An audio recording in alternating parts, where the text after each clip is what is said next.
Okay. Nice to meet you. Thanks for receiving us. Thank you Really for coming. Thank you very much. Mr. Minister Bizneseve Minister of Economic Development. Thank you very much. How many space do you have here for companies? This is a 5-floor building. So on each of the there are like established in 2012 by the Norwegian Ministry of Foreign Affairs. Offices where the incubator pilots are based. For the time being, we have 17 teams. Yes. But there were 110 startups. Who's coming in? It's mainly from the IT side or any given company. they are more on IT side, but feasible or not, and that is the reason that we have such a high rate in terms of. Based on a dynamic plan, what was achieved, if they need to stay more or not. The Norwegian Embassy was actually one of the co-founders and the prime supporter. We made devices that was affordable and easy to use. Since then, we raised the seed fund combination devices, how they work, and then we packed them and we delivered them. It was a very challenging way. Started 1.5 years ago. So you save your minutes. They had this Поїхали вище ланикат. fintechs and financial inclusion.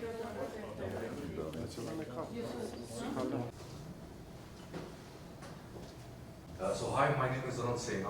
I'm one of the founders. I already introduced you guys to Format. Yearly, the sales are doubling up. It's the volume is much lower and are offered to the client.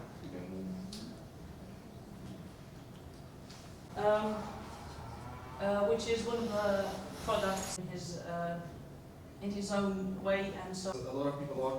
But we figured that we actually need to introduce the needy because a lot of these people didn't understand to launch this product because we're still on in the.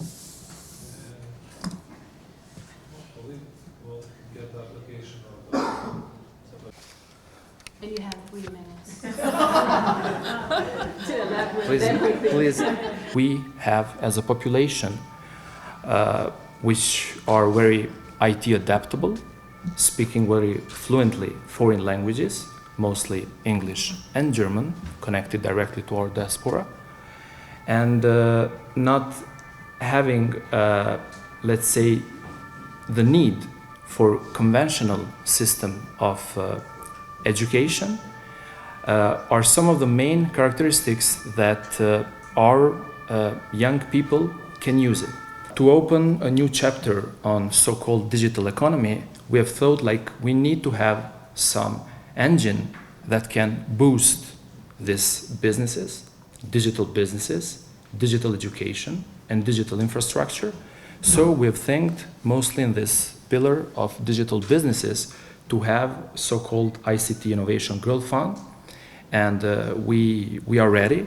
We have budgeted in the budget of our ministry for this year 2 million euros, and now we have some sub-programs and the fund that we are going to, the kickoff is this year, and it will be 4 main areas that we are thinking by having these examples and also having some very important facts like the services is the only sector that we have positive trade balance, and the ICT and the services in general, it's the only sector that in the last 5 years had a growth of 23.5%.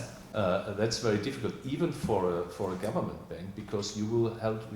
Places like this that focus on small companies, on enabling small companies to start, are extremely important, and in many ways they're more important than all the big projects that we tend to discuss about a lot. Luckily, in the past years, in entrepreneurship and in ICT. We had started in the 90s in the tech arena, where we lost a lot of money, to be frank. So we had to learn a lot of lessons as a heavy, large bank that is running around in a very creative and very boom and bust type of sector. So it's not easy to do that as a promotional bank. So we clearly learned that we have to cooperate with the private sector. We might have to create new institutional setup for us to be more creative. So we have a digital lab now also within KfW. We will certainly create either a new institution or a new thing set apart of KfW to do startups only in Germany. Male-dominated industry, ICT even was, and one of the key issues, key obstacles, key challenges, but also opportunities that startups face have to do with finance. So financing both for men and women in Kosovo is a very hot topic, hard issue to solve. What we usually face around here is what we call bootstrapping, which means self-funding, trying to convince friends, families, fools, as we say, to finance our ventures. Try to also, challenging task, convince some of the banks through different kinds of scenarios using our credit cards, business credit cards, small loans for renovation, and instead of renovating, actually investing into our businesses. So all kind of different lending options and different scenarios in order to finance what we cannot finance differently, as Driton, my colleague, said that people can do in US or everywhere else in Europe.